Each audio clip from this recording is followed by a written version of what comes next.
नमस्कार दोस्तों, मेरा नाम है अमित कुमार और आपका स्वागत है मेरे यूट्यूब चैनल पर। जैसा कि आपने मेरा थंबनेल देखा कि एक लोको पायलट की ज़िंदगी किसी फ़ौजी से कम नहीं, तो ये ठीक बात है। लोको पायलट को भी उसी तरह से काम करना पड़ता है, बस ये है कि हाँ, वो सरहद के अंदर रह के काम करता है, लेकिन उसके पास भी बहुत चैलेंजेस होते हैं। अपनी ड्यूटी को करते हुए बहुत चैलेंजेस निभाता है वो। मेरा एक सब्सक्राइबर है जिन्होंने रिक्वेस्ट किया था कि आप एक लोको पायलट की डेली रूटीन के ऊपर एक वीडियो बनाइए और कुछ टॉपिक कवर करिए। उन्होंने टॉपिक भी कुछ सजेस्ट किए थे, तो उन टॉपिक को कवर करते हुए हम एक वीडियो बना रहे हैं। तो ये वीडियो एक गेम के साथ साथ है, तो आई होप आपको पसंद आएगा।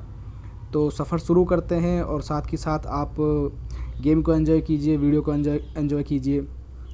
तो सबसे पहले है assistant loco pilot working hours per day, rest at home station and out station, food availability and quality at running room, challenges that he has to face, family life and social life.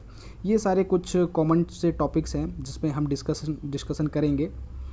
तो देखिए, सबसे पहले जो अगर पूछा जाए कि ALP का वर्किंग आवर्स लोको पायलट या असिस्टेंट लोको पायलट का वर्किंग आवर्स पर डे क्या होता है, तो नॉर्मली जो लोको पायलट का वर्किंग आवर है वो पर डे के हिसाब से तो कैलकुलेट नहीं होता है।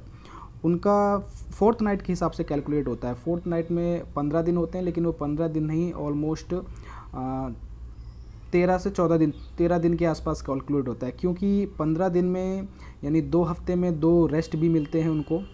ठीक है, तो 15 दिन में 2 रेस्ट के हिसाब से 13 दिन का एक काउंट होता है। तो जब वो काउंट किया जाता है तो उनका 13 डेज़ में 104 आवर्स की ड्यूटी होनी चाहिए 13 डेज़ में। तो 104 आवर्स की ड्यूटी के हिसाब से आप लगा सकते हैं कि पर डे ऑलमोस्ट 8 आवर्स के आसपास जो है वो उनका ड्यूटी आता है। लेकिन ऐसा आमतौर पे होता नहीं है, क्योंकि पर डे के हिसाब से क्या होता है कि कभी कभी उनकी ड्यूटी मोर देन 8 आवर्स भी हो जाती है और कभी कभी उनकी ड्यूटी 8 आवर्स से कम की भी रहती है। तो वो ऑन एन एवरेज के लिए वो फोर्टनाइट में कैलकुलेट करते हैं। इसलिए क्योंकि डेली 8 घंटे में आप जाएं और 8 घंटे में आ जाएं या 8 घंटे में किसी डेस्टिनेशन पे पहुंच जाएं, ऐसा संभव नहीं होता है। आपको 9 घंटे 10 घंटे भी लग जाते हैं, लेकिन एक मैक्सिमम लिमिट भी तय की गई है कि आपको 12 घंटे से ज़्यादा काम नहीं कराते हैं। मैक्सिमम रहता है 12 घंटे, अदरवाइज़ आपको वो विदिन 10 आवर्स या विदिन 9 आवर्स आप अपनी डेस्टिनेशन में पहुँच जाते हैं। तो ये तो रहा एक एएलपी का वर्किंग आवर्स। तो फोर्थ नाइट के हिसाब से आप 104 और एक महीने के हिसाब से 208 के घंटे के आसपास हो जाता है। ठीक है, तो ये जो वर्किंग आवर्स होता है ये ऐसे कैलकुलेट होता है। अगर आप उसकी एवरेज निकालेंगे तो पर डे 8 आवर्स के हिसाब से ही आएगा।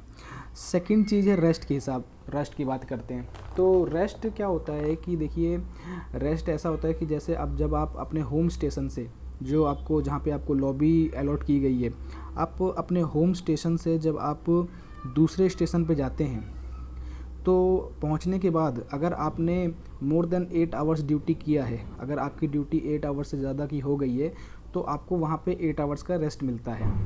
ठीक है, और अगर आपकी ड्यूटी 8 आवर्स से कम है तो वो 6 आवर्स का रेस्ट मिलता है। जहाँ पे आप जाके रेस्ट करते हैं उसको रनिंग रूम कहते हैं। तो जिस भी स्टेशन के पास आप जाते हैं वहाँ पे रनिंग रूम बने होते हैं। आपकी डेस्टिनेशन स्टेशन के पास रनिंग रूम बने होते हैं, वहाँ पे जाके आप मिनिमम 6 आवर और 8 आवर्स का रेस्ट करते हैं। मैक्सिमम ये रेस्ट एक्सीड भी हो जाता है अगर आपको वहाँ से कोई ट्रेन नहीं है वापसी के लिए या किसी दूसरी डायरेक्शन के लिए, तो फिर कभी कभी वो रनिंग रूम का रेस्ट भी ज़्यादा हो जाता है, बट मिनिमम 6 to 8 आवर्स का रहता है। और जब आप होम स्टेशन आते हैं, होम स्टेशन जब आप आते हैं तो होम स्टेशन आने के बाद आपका जो रेस्ट होता है वो होता है करीब करीब 16 आवर्स का, मिनिमम 16 आवर्स का।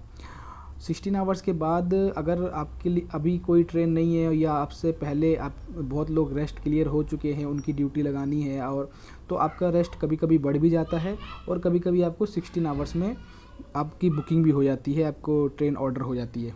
ठीक है, तो थर्ड चीज़ है फूड के बारे में कि फूड कैसा अवेलेबल होता है जब आप आउट स्टेशन होते हैं। होम स्टेशन पर रहेंगे तो आप घर पे जो बनाएंगे या घर पे आपके जो बनेगा वो आप खाएंगे, लेकिन जब आउट स्टेशन पे जाते हैं तो कैसे मैनेज करते हैं, ट्रेन में कैसे मैनेज करते हैं। तो वैसे क्या करते हैं कि जहाँ तक देखिए, एक लंच तो सभी लोग रखते हैं जब वो जाते हैं। उसके बाद जब पहुंचते हैं तो वहाँ पे जो रनिंग रूम होता है वहाँ पे फ़ूड की फैसिलिटी होती है और अच्छा फ़ूड होता है वहाँ। जो आपको वहाँ पे फ़ूड बना है वही आपको खाने को मिलेगा। और अगर आपको कुछ खुद से फरमाइश है कुछ दूसरा खाने की, तो आप वो सामान ला के दे सकते हैं, जो भी सब्ज़ी है या जो भी चीज़ है वो आप उनको ला के दे सकते हैं और वो आपके लिए आपसे थोड़ा टाइम लेंगे 1 आवर का, और आपके लिए वो खाना वाना बना के दे देंगे। तो ऐसी चीज़ें होती हैं।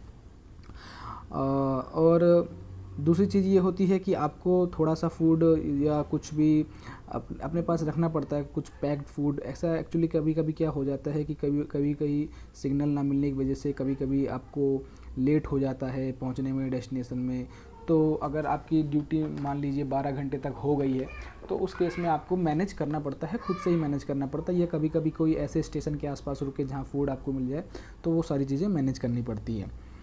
नेक्स्ट पे आते हैं तो एक कोई चैलेंज जो रोज़ फेस करना पड़ता हो, ऐसे करके पूछा था। तो देखिए चैलेंज, अगर हम चैलेंज की बात करें तो ड्यूटी अपने आप में कहीं ना कहीं थोड़ी चैलेंजिंग है। हमने इसको कंपेयर इसीलिए किया फ़ौजी से, क्योंकि देखिए ट्रेन्स जो हैं वो 24 आवर्स चलती रहती हैं और हमारे फ़ौजी भी 24 आवर्स काम करते रहते हैं।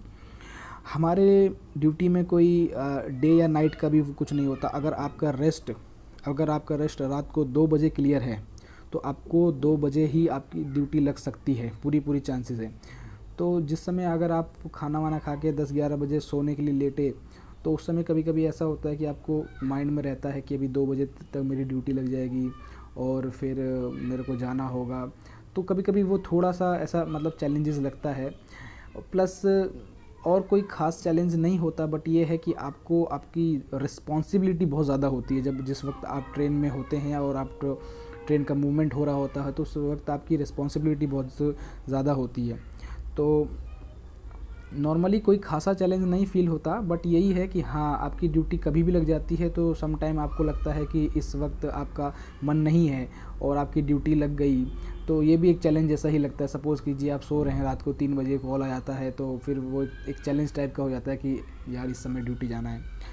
तो और अगर हम फैमिली लाइफ की बात करें तो फैमिली लाइफ अच्छी ही होती है वैसे लोको पायलट्स की, बट ये है कि हाँ, वो टाइम वो उतना दे पाते हैं। नॉर्मली आप देखिए, अगर आप कोई जनरल ड्यूटी करते हैं कहीं पे, सुबह 9 बजे से लेके शाम को 6 बजे तक 5 बजे तक करते हैं, तो 8 घंटे की ड्यूटी के बाद आपको डेली 16 आवर्स, 8 घंटे की ड्यूटी के बाद 16 आवर्स ही आपको घर पे बिताने के लिए मिलते हैं। तो सेम यहाँ पे भी होता है कि अगर आप होम स्टेशन पर हैं तो आपको 16 आवर्स मिलता है। बट यहाँ पे ऐसा भी हो जाता है कि कभी कभी आप जब आउट स्टेशन पे रनिंग रूम में रुकते हैं तो वो टाइम काफ़ी मतलब लगता है कि काश मैं इस वक्त घर पे होता। तो फैमिली को टाइम दे पाते हैं। हाँ, अगर आप कोई ऐसी जॉब से कंपेयर करोगे जैसे कि जिसमें 8 घंटे की फ़िक्स जॉब होती है, जनरल ड्यूटी होती है, तो उसके अकॉर्डिंग तो नहीं, बट इसमें भी आप टाइम दे पाते हैं। ऐसा कोई ख़ास इशू नहीं होता टाइम ना दे पाने का। फैमिली लाइफ भी बहुत अच्छी होती है, कोई इसमें ऐसा वो नहीं है। थर्ड है सोशल लाइफ। सोशल लाइफ भी सेम उसी तरह से अच्छी होती है जैसे आपकी फैमिली लाइफ अच्छी होती है। आपके पास जो टाइम होता है उस टाइम में आप जैसे मर्जी अपनी सोशल लाइफ को एंजॉय कीजिए, कोई उसमें दिक्कत नहीं होती। आपके पास टाइम मिलता है, ऐसी बात नहीं है। आपको छुट्टियां भी मिलती हैं, अगर आप छुट्टियां लेना चाहते हैं, छुट्टियां लेके भी आप अपना टाइम फैमिली को दे सकते हैं, या आप कहीं अपने फ्रेंड्स के साथ घूमने जा सकते हैं, या सोशल लाइफ एंजॉय कर सकते हैं। तो family life and social life both balance रहती है आपकी ड्यूटी के साथ साथ, तो ऐसी कोई ख़ास दिक्कत नहीं है। हाँ, बट इतना सा है कि आपको अपनी ड्यूटी के प्रति बहुत ही रिस्पॉन्सिबल रहना पड़ता है, और जब आप अपना जॉब कर रहे होते हैं तो आपको बहुत ज़्यादा अवेयर रहना पड़ता है और कंसंट्रेटेड रहना पड़ता है जो भी आप काम कर रहे हैं उस वक्त, क्योंकि थोड़ी सी भी चूक की वजह से आपका लॉस हो सकता है, या रेलवे का लॉस हो सकता है, या पैसेंजर का लॉस हो सकता है। तो थोड़ा सा ये रिस्क वाला रहता है। बाकी जॉब बहुत अच्छी है, सैलरी भी अच्छी होती है, रिस्पेक्ट भी अच्छी होती है, ऑल ओवर सब कुछ अच्छा होता है। तो ये था मेरी तरफ से सब कुछ। इस वीडियो को सिर्फ ये टॉपिक्स डिस्कस करने में ही कम से कम 10 मिनट चले गए। तो मैं आशा करता हूँ कि आपको ये वीडियो पसंद आएगी। मेरे पास टाइम की थोड़ी सी कमी रहती है, तो इस वजह से मैं ज़्यादा वीडियोस नहीं अभी अपलोड कर पाता, बट मैं सोचता हूँ कि आप लोगों को जो जो आपकी क्वेरी हैं वो सॉल्व करूँ। कमेंट्स का मैं रिप्लाई करता ही रहता हूँ, जो भी कमेंट्स करते हैं टाइम निकाल कर। तो आपकी कोई रिक्वेस्ट हो कि इस टॉपिक पे वीडियो बनाइए, इस टॉपिक पे या कोई भी है, तो वो आप कर सकते हैं मेरे से। मैं टाइम निकाल कर उन टॉपिक्स पे भी बनाऊँगा जो भी आपके होंगे। तो आशा करता हूँ वीडियो पसंद आई होगी, और इसी के साथ ये वीडियो को अभी ख़त्म करते हैं। फिर आपको किसी नेक्स्ट वीडियो में मिलेंगे।